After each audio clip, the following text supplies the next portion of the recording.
Hello दोस्तों, आज हम लोग बात करने वाले हैं आलिया भट्ट और उनके आसपास चलने वाली कंट्रोवर्सी के बारे में।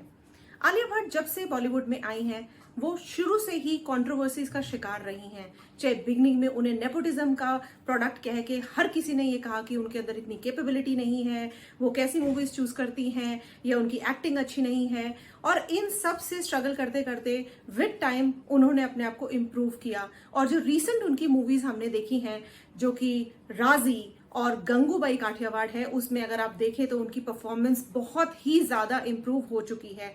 ये नहीं है कि उन्होंने पहले अच्छा काम नहीं किया। हाईवे भी एक टाइम पे एक मूवी आई थी जिसके लिए उनको काफी सराहना दी गई थी, बट इन सब के बावजूद भी कभी भी वो कंट्रोवर्सी से अपने आप को हटा नहीं पाई। हमने ये भी सुनना एक टाइम पे कि उनसे क्वेश्चंस पूछे गए कि इंडिया का प्रेसिडेंट कौन है, और उन्होंने उसका भी सही जवाब नहीं दिया। इनफैक्ट उसके जवाब में उन्होंने पूछने वाले जर्नलिस्ट को ही कुछ कह सुन के बात अपनी खत्म की। तो इस सब से जूझते हुए इवेंचुअली आलिया भट्ट ने डिसाइड किया कि वो एक मूवी प्रोड्यूस करेंगी, और ये मूवी है डार्लिंग्स, जो कि नेटफ्लिक्स पे रिलीज हुई है अगस्त 5 को। इसके ऊपर इतनी कंट्रोवर्सी दोस्तों हमने सुनी कि एक हैशटैग ट्विटर पे चलना शुरू हो गया, बॉयकॉट आलिया भट्ट।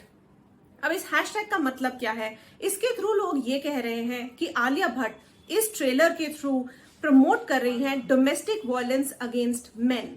अब इसे अगर देखें और थोड़ा सा हम समझने की कोशिश करें तो ऐसा नहीं है कि डोमेस्टिक वायलेंस अगेंस्ट मेन एक मुद्दा या एक इशू नहीं है। डेवलप्ड कंट्रीज या इंडिया जैसी डेवलपिंग कंट्रीज दोनों में ही ये डोमेस्टिक वायलेंस एक बहुत बड़ा इशू है। इनफैक्ट इसके ऊपर उतनी बातचीत नहीं होती जितनी की होनी चाहिए। कुछ स्टडीज में सरकार ने भी ये पाया है कि ऑलमोस्ट 54+ % मेन ने ये कबूला है कि लाइफ में कभी ना कभी उनको जेंडर के बेसिस पे वायलेंस झेलनी पड़ी है, चाहे वो घर में हो चाहे वो बाहर हो। तो डेफिनेटली ये मुद्दा है और इसके बारे में बातचीत करनी चाहिए। पर क्या वाकई डार्लिंग्स मूवीज इस चीज को ग्लोरीफाई कर रही है, बढ़ा चढ़ा के दिखा रही है? तो मैंने भी एक्साइट होकर इंटरेस्ट में ये मूवी अपने आप खुद देखी, और मैं यहाँ पे थोड़ा सा आपको ये बताना चाहूंगी कि इस मूवी में दरअसल है क्या। ये एक छोटी सी कहानी है एक मिडिल क्लास फैमिली की, जिसमें जो मेन कैरेक्टर्स हैं बदरुनिसा, जिसको कि आलिया भट्ट प्ले कर रही हैं, और उनके हस्बैंड है हमजा। अब ये मिडिल क्लास हस्बैंड वाइफ है जिनकी दरअसल एक लव मैरिज होती है, और वो स्ट्रगल कर रहे हैं बहुत सारी चीजों के लिए, जैसे घर बनाना, रोज की लाइफ में चीजें अपनी मैनेज करना। बट उस सब के बीच बदरुनिसा का हस्बैंड उसे बहुत ज्यादा है मारता है, पीटता है, घरेलू डोमेस्टिक वायलेंस उनके घर में रोजाना होती है। तो इसके बाद कुछ समय ये सब झेलने के बाद बदरुनिसा चीजों को टर्न कर देती है और वो अपने हस्बैंड के ऊपर वायलेंस करना शुरू कर देती हैं। उनको अलग अलग तरीके से प्रताड़ित करती हैं या उनको मारती हैं, घर में बंद कर देती हैं, और इन्हीं सब चीजों से चला है ये हैशटैग बॉयकॉट आलिया भट्ट। पर क्या ये 100% सही है? क्या मूवी में सिर्फ यही दिखाया गया है? क्या मूवी में इस चीज को बढ़ाया गया है?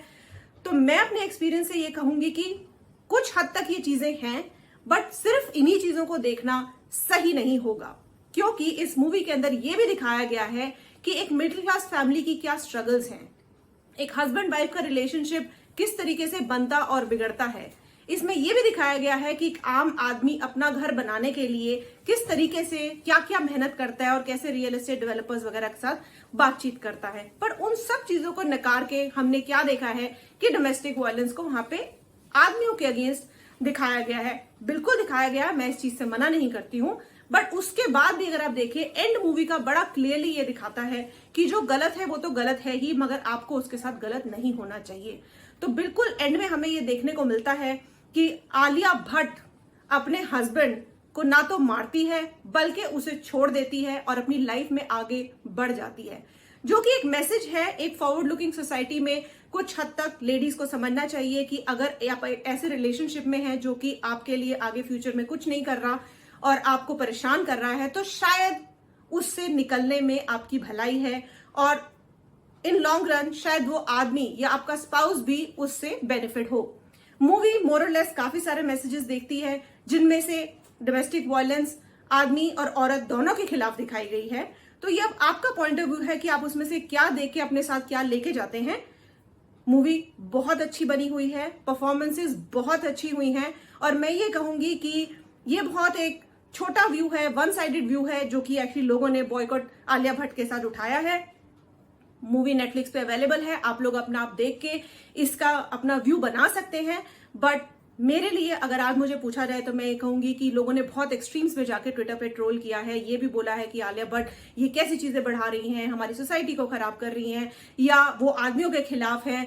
दोस्तों, मैं पर्सनली कहूं तो मुझे ऐसा नहीं लगा। मूवी काफी जस्टिफाइड है और आप अगर आप देखेंगे तो आपको लगेगा कि दोनों तरीके की चीजें दिखाई गई हैं, दोनों साइडों को जितना हो सके उतना बैलेंस करने की कोशिश की गई है। तो आने वाले टाइम में भी कोई भी इस तरीके का हैशटैग आपको दिखता है तो सोच के समझ के एक बार उस चीज को खुद भी देखें और फिर डिसाइड करें कि ये आपके हिसाब से बॉयकॉट होनी चाहिए कि नहीं होनी चाहिए। जो आपको सही नहीं लगता प्लीज बॉयकॉट कीजिए, और जो आपको सही लगता है प्लीज उसे सपोर्ट भी कीजिए। मूवीज बहुत ही इंपॉर्टेंट मीडियम है जिसके थ्रू काफी सारे मैसेजेस हमारे सोसाइटी के अंदर हर रोज जाते हैं। तो मैं बिल्कुल समझती हूँ कि ये एक मूवीज की भी रिस्पॉन्सिबिलिटी है कि अच्छा कंटेंट बनाएं और लोगों को दिखाएं, और मैं इसको थरोली सपोर्ट करती हूँ। और इन द एंड मैं ये कहना चाहूंगी कि जैसा सपोर्ट आप मूवीज और इन सब चीजों को देते हैं, ऐसा ही ये सपोर्ट मेरे इस चैनल नोट इट ऑल को दीजिए। इस वीडियो को अगर आपको पसंद आया हो तो लाइक कीजिए, आगे शेयर कीजिए, और इस पे जो आपके कमेंट्स हो प्लीज वो डालिए, और मुझे ये भी बताइए आप किस कौन चीजों पे ऐसे वीडियोस देखना चाहेंगे। Please subscribe my channel so that I can bring you many more such videos. See you soon. Thank you so much.